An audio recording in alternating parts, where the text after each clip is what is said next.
Toàn thể du khách cùng xa chúng ta cùng nhau trở về hội trường cưới của gia đình nhà gái, cùng nhau để tham dự buổi lễ mừng vui của cô dâu và Mỹ Dâu và chú rể Minh Phạm ngày hôm nay. Vâng, một lần nữa thay mặt gia đình và đối lời chồng dâu chú rể, chúc mừng trưởng lời và kính mời toàn thể du khách cùng xa chúng ta cùng chồng trở về hội trường cưới của gia đình nhà gái cùng nhau ở dịp chúc mừng.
Đến lâu chưa? Lâu đến cân tiếng. Vừa bị đứt tay phát.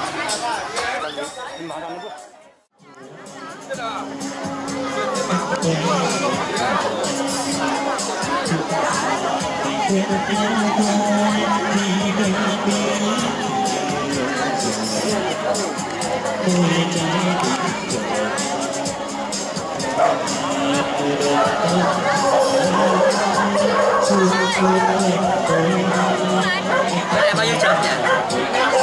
20 mà.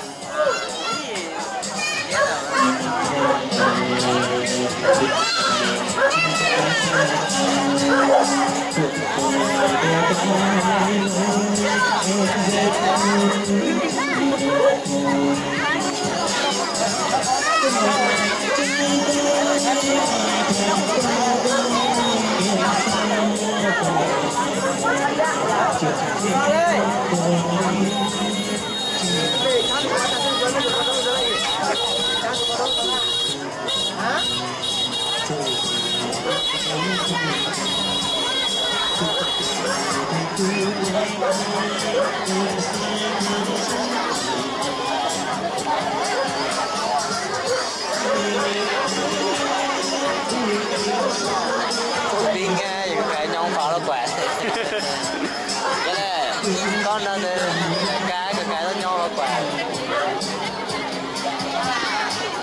Đi ra đi xem tí nào. Này nhìn khác thế. Yên đây nó cũng quên kia nó cũng như vậy. Phía đâu ơi? Phía đâu? Phía đâu xin em mày cả.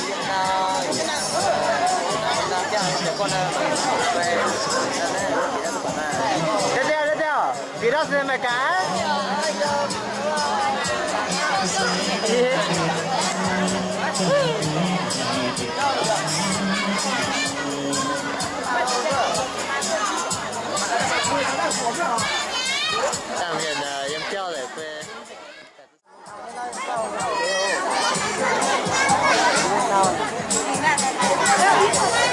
ba lô đi uống rượu không ngon. Có gì chị đâu? Nhà đâu đi làm nương nó về đâu cửa đi.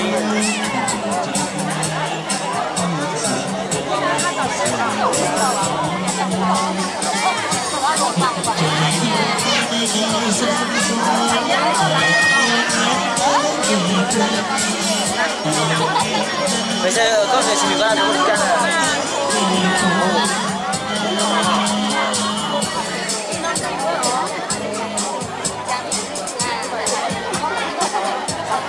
cho xa thì nó gần quá đâu đây.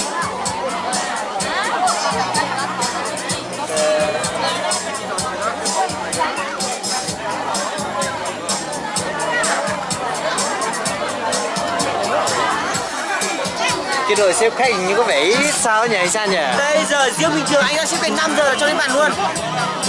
Chứ còn ở đứng ở ngoài cổng như thế này là tôi đi hết, vào hết rồi. Cái đội xếp khách cái này phải tầm 8 người xếp khách. Nếu mà tầm cái nhà này 7.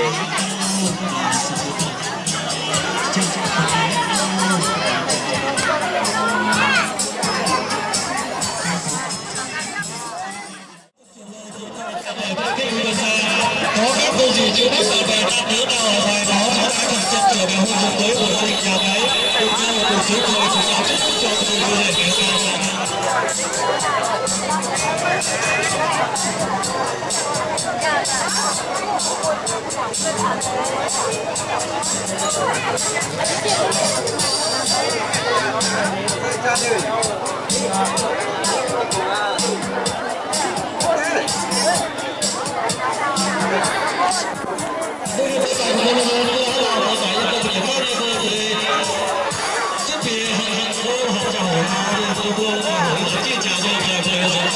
有些就变得可能在说口音的技巧。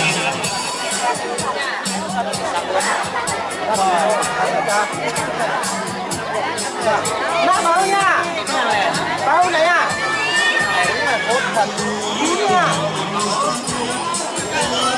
Đi vào một tí.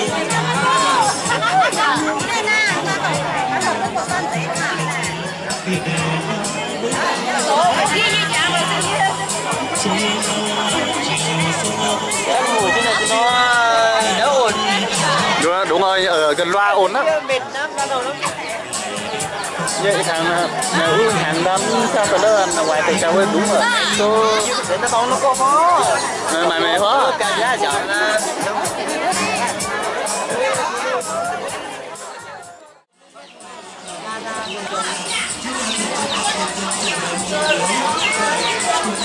ở đây chúng làm cái gì?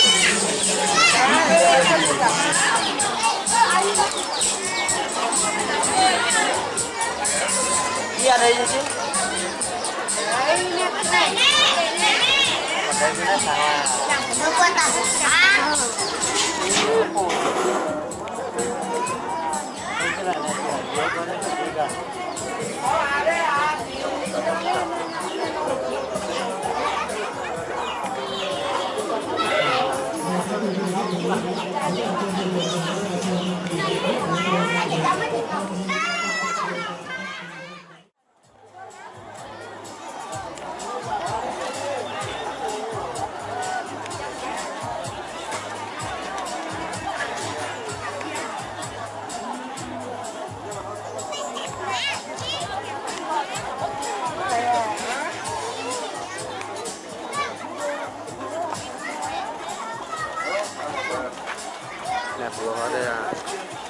Yang thìa cắt rồi. Vì 왜? 세장 다요? 이거 양산 좋고.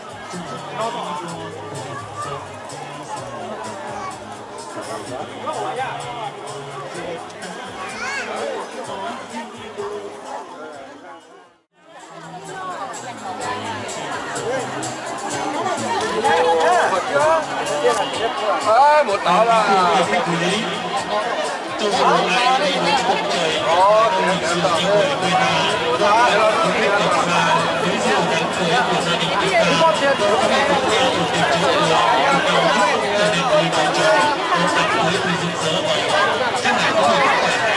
Vâng nhé, thái hóa. con nhá. Các bạn ơi.